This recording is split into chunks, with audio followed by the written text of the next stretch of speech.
पहाड़ों की खूबसूरती और हमारी मस्ती का सफर अभी बाकी है, तो चलिए उत्तराखंड ट्रिप का दूसरा पार्ट शुरू करते हैं।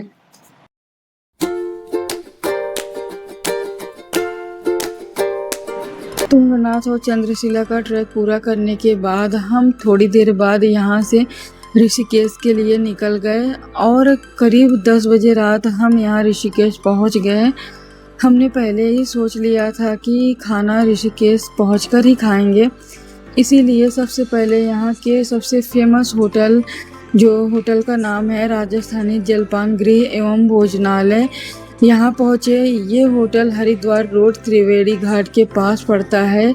यहाँ पहुँचते ही भीड़ देखकर समझ आ गया कि यहाँ के लोग क्यों आते हैं। इतनी भीड़ होने के बाद भी यहाँ की साफ़ सफाई, सर्विस और स्टाफ का बिहेवियर हमें पसंद आया। ऑर्डर देने के बाद 5 से 10 मिनट में ही खाना आपके टेबल पे आ जाएगा और सबसे अच्छी बात यह है कि यहाँ सिर्फ 120 रुपये में आपको प्रॉपर खाना मिल जाएगा। दाल, चावल, रोटी, 2 टाइप की सब्जी, अचार, पापड़, सलाद, सब कुछ एक थाली में।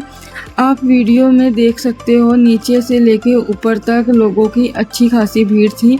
हमें यहाँ खाना इतना पसंद आया कि अगले 2 दिन डिनर हो या लंच, हम ज़्यादातर यहीं आते रहे। खाना खाने के बाद हमने होटल में रूम लिया और पिछले 2 दिनों की थकान की वजह से सीधा हम आराम करने चले गए। खाना खाने के बाद हमने होटल में रूम लिया और सीधा आराम किया। पिछले 2 दिनों की थकान इतनी थी कि लेटते ही नींद आ गई।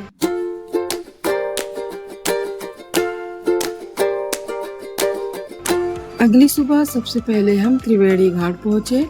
मान्यता है कि यहाँ गंगा, यमुना और सरस्वती का संगम माना जाता है, इसीलिए ये ऋषिकेश के सबसे प्रसिद्ध घाटों में से एक है। यहाँ हमने गंगा जी के किनारे बैठकर चाय, बन और पहाड़ों वाली मैगी खाई। सच बताऊँ तो उस समय का स्वाद ही अलग था, शायद ये जगह ही ऐसी है। थोड़ी देर वहाँ बैठकर हमने गंगा जी का शांत माहौल देखा। अगर आप भी यहाँ आ रहे हैं तो फ़ोटो और वीडियो बना के मत निकल जाइए। 5 से 10 मिनट गंगा जी के किनारे बैठिए, यकीन मानिए आपको बहुत अच्छा लगेगा।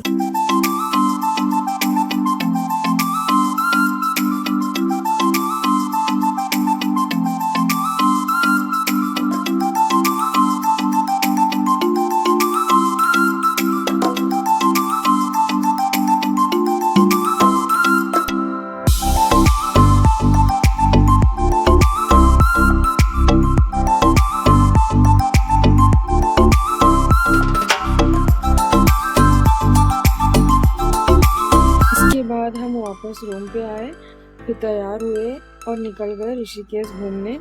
सबसे पहले हमने राम जानकी झूला देखा, उसके बाद परमार्थ निकेतन गए और फिर शाम को गंगा जी की आरती भी देखी। आइए गंगा जी की आरती की एक छोटी सी झलक दिखाती हूँ। इतनी भीड़ होती है कि पूरा वीडियो बनाना पॉसिबल नहीं है और वीडियो भी बहुत लंबा हो जाएगा।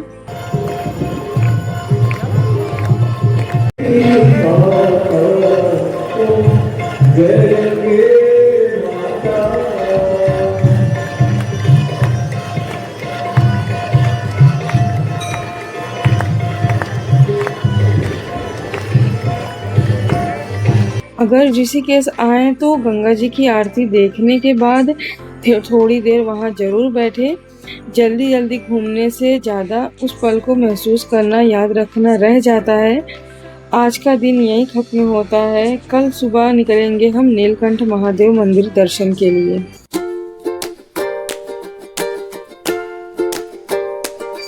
अगले दिन ही सुबह सुबह हम निकल गए नीलकंठ महादेव मंदिर दर्शन के लिए। अगर आप भी यहाँ आने का प्लान बना रहे हैं तो मेरी एक सलाह है, जहाँ तक हो सके आप बाइक से आइए, क्योंकि रास्ता इतना खूबसूरत है ना कि आपको कार से ज़्यादा बाइक पे मज़ा आने वाला है।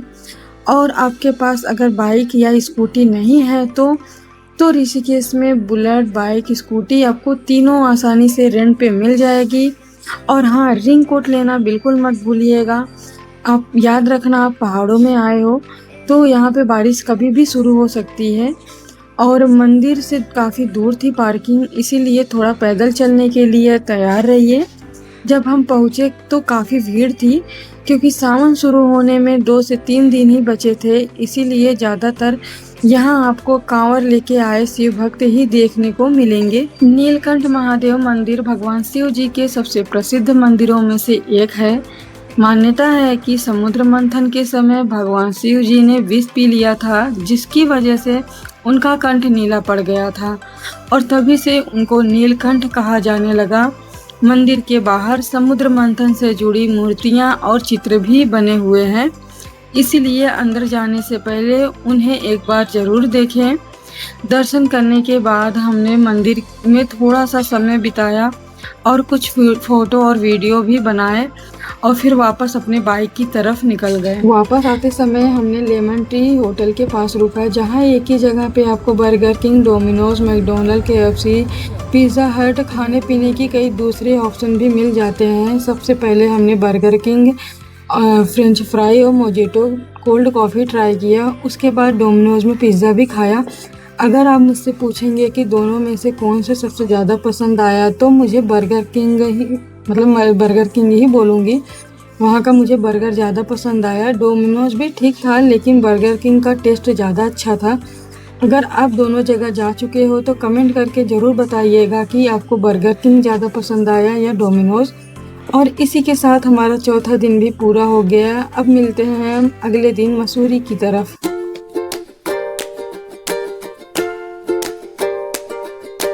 आज हमारे ट्रिप का लास्ट डे था, इसीलिए हम सुबह सुबह रेडी होके निकल गए मसूरी। ऋषिकेश से मसूरी का रास्ता अपने आप में ही एक बहुत खूबसूरत है।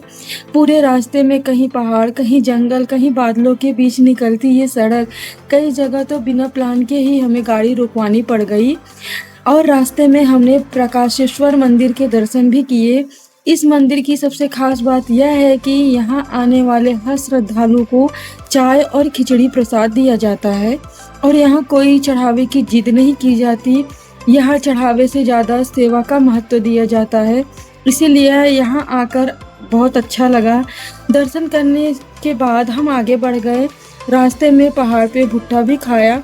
सच बताऊँ तो पहाड़ों में बैठ के भुट्टा खाने का मज़ा ही अलग होता है।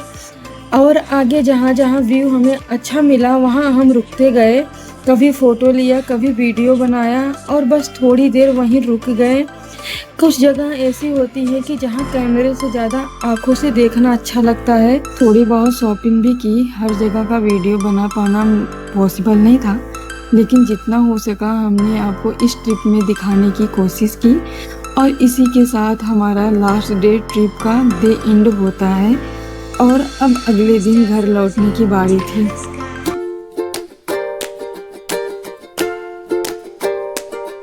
आज हमारे ट्रिप का लास्ट डे था, तो सुबह हम होटल से चेकआउट किए और सीधा हरिद्वार स्टेशन के लिए निकल गए। जैसे ही हम हरिद्वार स्टेशन पहुंचे वैसे ही तेज बारिश शुरू हो गई और हमारी ट्रेन आने में करीब 1.5 घंटा था, इसीलिए हमें वेट करना पड़ा। थोड़ी देर बाद हमारी वंदे भारत एक्सप्रेस आ गई और पहली बार इस ट्रेन में सफ़र करने का मौका मिला। ट्रेन के अंदर की साफ़ सफाई, सीट और पूरी व्यवस्था देख के अच्छा लगा। खाने पीने से लेके साफ़ सफाई का हर चीज़ का अच्छे से ध्यान रखा गया था। और आपने अभी तक वंदे भारत में सफ़र नहीं किया है तो एक बार ज़रूर ट्राई कीजिए, और अगर पहले कर चुके हैं तो कमेंट करके ज़रूर बताइएगा कि आपका एक्सपीरियंस कैसा रहा। और रात के करीब 10 बजे हम लखनऊ पहुंच गए और यहाँ से हमें दूसरी ट्रेन पकड़नी थी। थोड़ी देर बाद मेरी ट्रेन आ गई और अगली सुबह करीब 4 बजे हम जौनपुर पहुंच गए। और इसी के साथ हमारा उत्तराखंड का ट्रिप पूरा होता है। और अगर आपको इस ट्रिप में कोई जगह सबसे ज़्यादा पसंद आई हो तो उसका नाम कमेंट में ज़रूर बताइएगा। और अगर आपको लगता है कि हमसे कोई अच्छी जगह छूट गई है तो जहां अगली बार ज़रूर जाना चाहिए तो उसका नाम भी ज़रूर लिखिएगा। और इस वीडियो को पसंद आया हो तो लाइक कीजिए, चैनल को सब्सक्राइब कीजिए और अपने दोस्तों के साथ शेयर करना मत भूलिए। मिलते हैं अगली ट्रिप में। जय भोलेनाथ।